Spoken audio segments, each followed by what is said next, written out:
Let's get rid of some books. Every year I do an unhaul video after collecting books throughout the year that I either hated, some of them they just weren't for me, I'm not going to read them, some of them I couldn't finish, very few that I did not try but I just don't want to support the author. So we kind of have a mix here of 37 books that I need out. I'm trying to get to a point where my bookshelves represent my taste, so slowly but surely we're getting there. Let's just grab and go. The Grace of Kings was a huge letdown for me. I went into it expecting to give it 5-star. This is the first book in an adult fantasy trilogy, I believe, and it is Chinese inspired, and I couldn't get into it. I tried so hard, you can tell. I read more than 50%. I made it to 284, and I had to give up. I had to give up because there's just so much happening. History, characters, I just was not emotionally invested. Every time we would get a little bit more into a character, we would switch and we would skip things in advance. Like, this is basically a history book of this series, and I know a lot of people say that it gets so much better, but I'm at the point where I refuse to just push through and continue reading, 10 books before it gets good. Unfortunately, it just wasn't for me. So if you're someone that enjoys more historical books, or maybe just really thick, heavy in the world building, maybe there's just so many battles and places, I just couldn't get into it. So unfortunately, it wasn't for me. I will be donating it, so someone will pick it up and be very happy to see it, but I tried so hard. Like, I was ready to give up. Not even 100 pages into it, but when everyone loves something, you really want to also get what the hype is about, but no, I couldn't. So it's okay.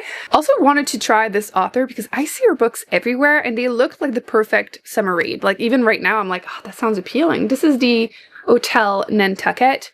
So you have this woman that wants to go work for this hotel and it's haunted, basically.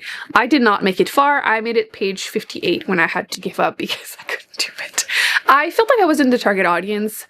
It felt very much like I'm not like a regular mom, I'm a cool mom, but like author-wise, like she was trying to use social media in there, but it just really wasn't working for me.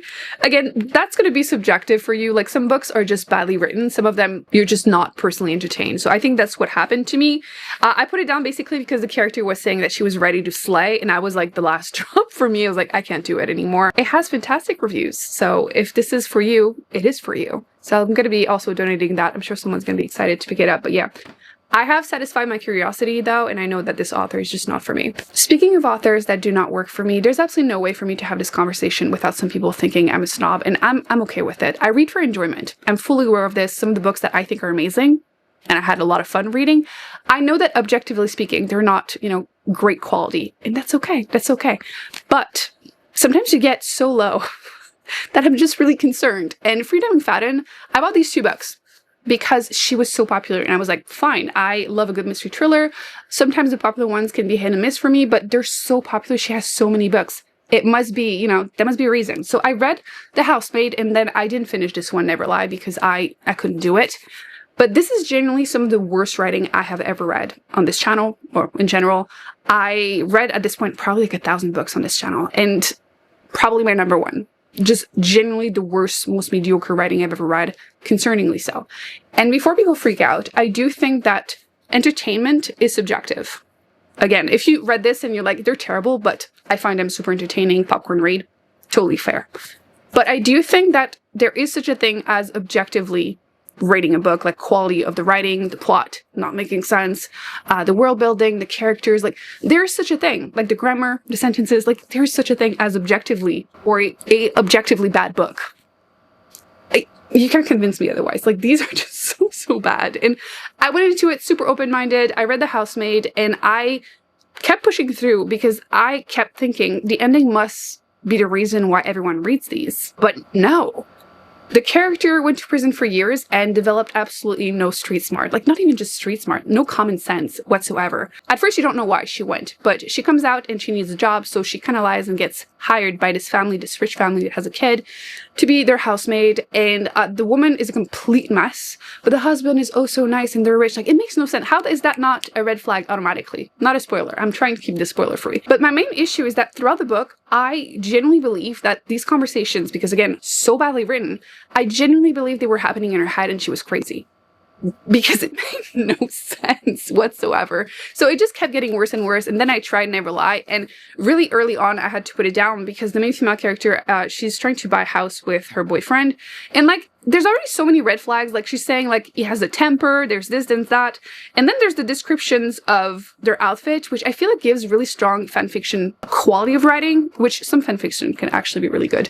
But, like, the weirdly descriptive outfits, like, mentioning brands and stuff and, like, spiky pump, it's literally burned into my brain. I know at first her books were self-published, so that could be some of the explanation, but it was picked up by a publisher and republished, so, like, whatever. In like 20 pages twice, there's like in italic, my hero swoon. Like, why are you writing swoon? Anyway, I feel like it's something you have to experience yourself, and you're either gonna get it or not. But yes, easily, appallingly, some of the worst books I have read. I feel like I've been hating on them for years, but I read them last year, and they made it to my worst books of the year. So if you want more details, I'll link that down below. I was a little bit more heated in that review, but I'm so ready for them to be gone at this point. One book that just wasn't for me is The Apollo Murders. I read this because the author is an astronaut, and I do like the idea of murder mystery and, you know, a spaceship, because it's self-contained. It has to be, you know, locked room murder mystery.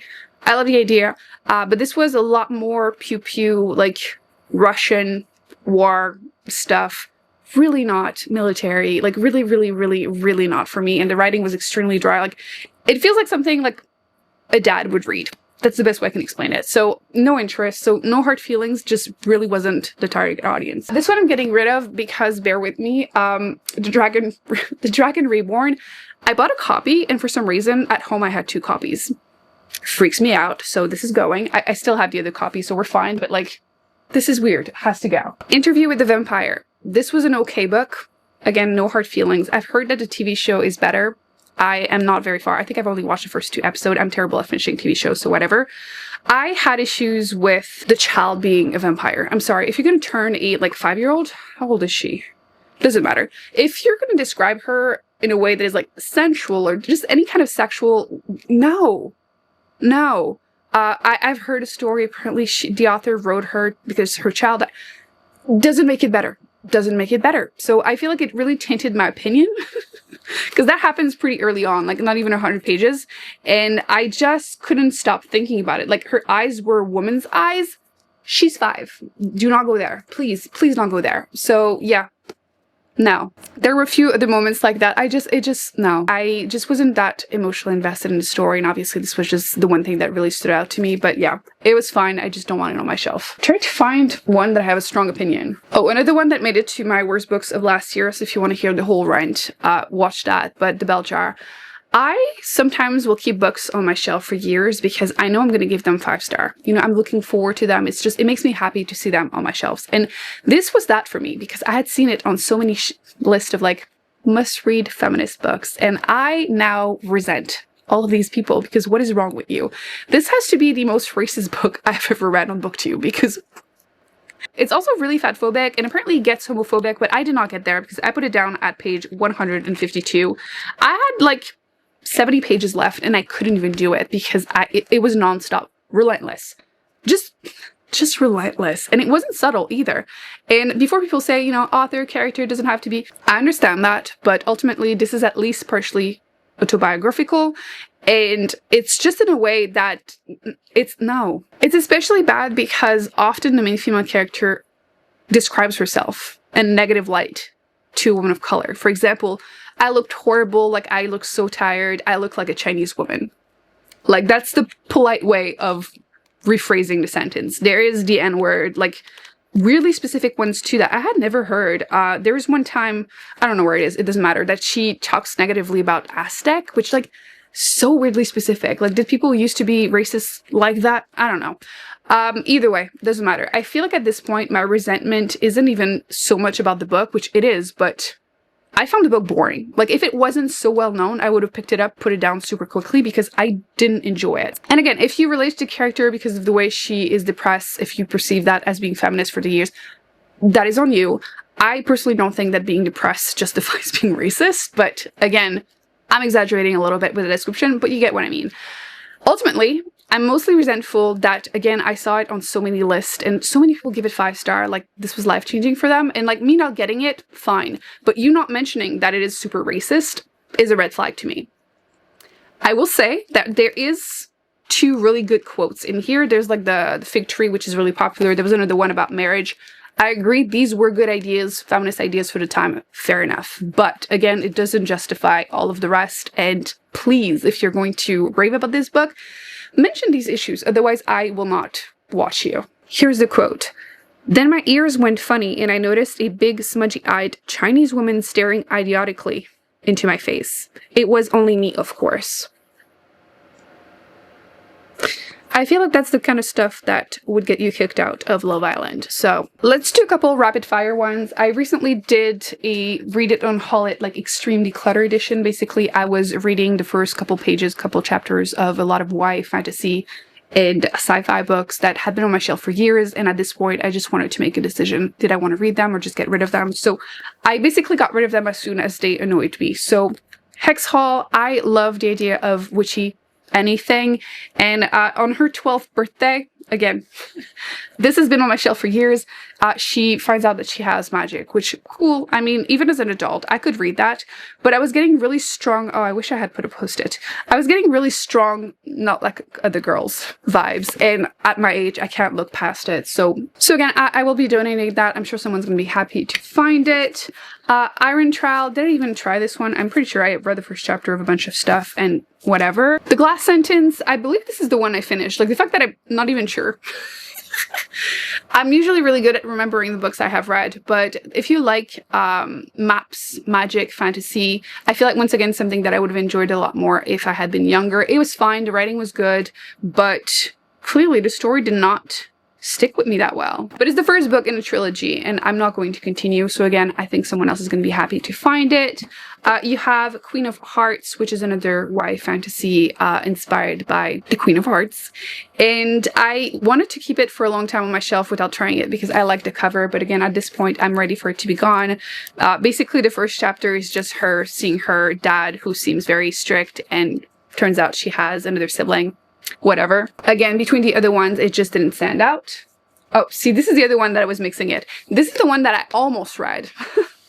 It was between these two because I was trying a bunch of them and then choosing one I was going to finish. And I know this is the one I finished, but again, the story overall did not stick with me that much. But this was my number 2. This is The Girl from Everywhere. And it was also a pirate-inspired fantasy. So it was very close. But ultimately, again, I just will not be continuing this series anyway. So it is fine. I just don't like to get rid of books without giving them at least a shot because sometimes I'm surprised. This one I did finish, sadly. This is The School for Good and Evil.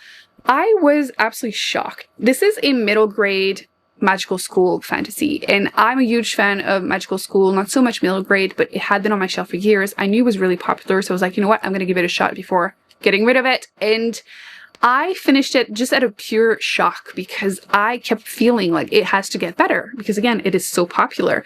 And my issue is that, you know how children's books, they have to be really obvious with their messages because, you know, when you're younger, you don't necessarily pick up on small clues, but I kept waiting. And I kept waiting and I kept waiting. And if you want to stretch it and say that there was a message, it's literally in the last 10 pages. So for like, what, like 400 pages, you're being told that the good witch is actually very, very ugly and seems to be a person of color, by the way. Just throwing it out there. And then the really, really, really pretty girl mistakenly was sent to the school for evil, which makes no sense even though she's an awful person. I had a lot of issues again with these messaging because again, you would think eventually you would get to the, oh no, that wasn't actually the case. There was no mistake. Like it never goes there. There's also some people that were mentioning queerbaiting. I agree.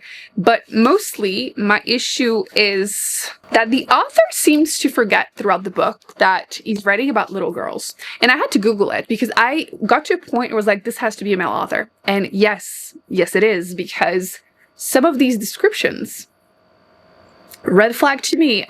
Yeah, I don't understand. I wouldn't want my child to read this. So yes, this will have to go because I don't want that on my shelf. And it's again a situation where I feel like maybe we didn't read the same book. One that I almost did finish but didn't is Finnegan of the Rock. Again, I've read a chapter or 2, I think, of this one, and it sounded fine, but I just don't really read that much YA fantasy anymore, unless, again, they sound really appealing, which that's what happened to me with An Ember in the Ashes. So I know I can still love them, but this one sounded just okay. Okay, super quickly, you also have this one, which is Where Future Ends. I made it 48 pages, so, you know, I tried. Autumn is a YA post-apocalyptic apocalyptic that I also tried, and I got annoyed about some descriptions, so I had to put it down. Every day, I was kind of bored. It's a YA romance. Main character wakes up in a different body every day and then finds someone that he's into, and things happen. Did not make it super far. She wouldn't change a thing. I thought this was a YA one. It was on that pile for a while, and turns out it's not. It's an adult book, and the main female character goes back into her 17-year-old body, and she's trying to change something about her husband's life, but I was getting really bad vibes about that situation. Like, the Bone season I did finish, and I kept pushing through because, again, I thought it has to get better because I love this author. I loved A Priori of the Orange Tree, and then I read A Day of Fallen Night, and then I have the prequel, the other prequel, and I'm looking forward to reading it, and this never got good. This huge book, it's what, 500, 600 pages? Yeah, 500 pages. It feels like a prologue. I was really annoyed by the main female character because she is constantly putting everyone else's life in danger, and it's totally fine to her. The romance was not really appealing. I don't know, I just feel like nothing happens for 500 pages. So unfortunately, I will not be continuing this series. I was really looking forward to it because, again, I love her other books, but that just wasn't for me. The Painted Men. This also made it to my worst books of the year. So if you want to hear the whole ride, because I quote it, I go into the spoilers. Let's just say that I had a lot of issues with the way the female characters are portrayed in this book. Like, literally, randomly, you'll have a little scene with a little girl just so we can talk about incest for a second. Every female character wants to get married to the main male character, who's a child for most of the book, and that's, you know, that's basically the only reason they're there. Which I didn't tell you what the premise is about. The premise was interesting. That's why I'm so annoyed by this, because basically humanity used to fight against these demons that would kill us, and then through magic we managed to push them away, and then we forgot about magic, started focusing more on science, and then they came back. We weren't prepared. Cool. But yes, every female character is there to be part of the male story, and the main female character goes through a lot, but there's definitely a scene towards the end that you guys warned me about was just more than the last straw. I was done really early on, but yeah, I couldn't do it. I feel like, once again, there is a difference between an author that is sexist, a world, or a character. And at first, you know, you're not sure. Okay, you're calling this woman Baron, that's her nickname because she doesn't have children. Okay, I guess the world is sexist, fine. And then, you know, mothers dying for kids, again, just to make it interesting for the male character to start his story. Okay, fine, I guess. And then you get the incest, and then the little girl, the main female character, just existing for men to try to grape her, or doing so. So yeah, again, if you want the whole rant, I'll link my worst books, but I just will never read, actually, anything else by the author, which I have another one, yes. Because I like to buy my books used, and I had found, I think this is book 3 or 4 in that series. So I had the first one and whatever this one is, and yeah, I will not. No, thank you. This is literally the worst kind of fantasy books because there's potential, and then somehow that is published. The Fault was also somewhat interesting adult sci-fi, but unfortunately, again, the way the female characters are described got worse and worse. At first it's fine, and then it gets really bad. Basically, think parallel universe, and like one female character used to act a certain way, and then she becomes weirdly sexual. And I feel like, again, wasn't there any other options? Because again, it comes out of nowhere, and she just starts speaking in a way that I didn't find necessarily appealing, so no. One I did not actually even attempt is this one because of the author. You can Google it. It's not pleasant. This one I didn't read, but it's because I didn't realize this is in English. This is plays by Molière, which he's a French author, so I should read his books in French. To be fair, I found it at a little library next to me, and everyone here speaks French, so I didn't even realize it was in English until I got home, and now I'm gonna return it because I want to read it in French. Killers of a Certain Age is a perfect example of a book that has an interesting premise and that it's just a mediocre execution. So not horrible, just did not stand out for me. Basically, you have these 4 women who were spies for the last 40 years. They are now in their 60s, which I love books with older female characters that are not just there to die or be mothers. But it ended up being really boring. It gets to the point the characters are not well developed enough that eventually they kind of blend together, and yeah, just I wanted more for it. No Exit was also just okay for me. Murder mystery. Basically, main character's trying to reach her mom. She's on a little road trip there, and she has to stop to that exit stop. And then there's a snowstorm happening, so they're stuck there, and there's a child that is found in one of the cars, so it has to be someone there, blah, blah, blah. So interesting premise, just was okay for me. Another one I did not try is this one. This is Rise of Empire. It's probably going to be one of the most controversial that I'm getting rid of, because I read the first one. Technically, I read the first two books, because this is 2 in 1, and it was the same thing for book 1 and 2, and I didn't really care for the way the female characters were written. It wasn't super awful.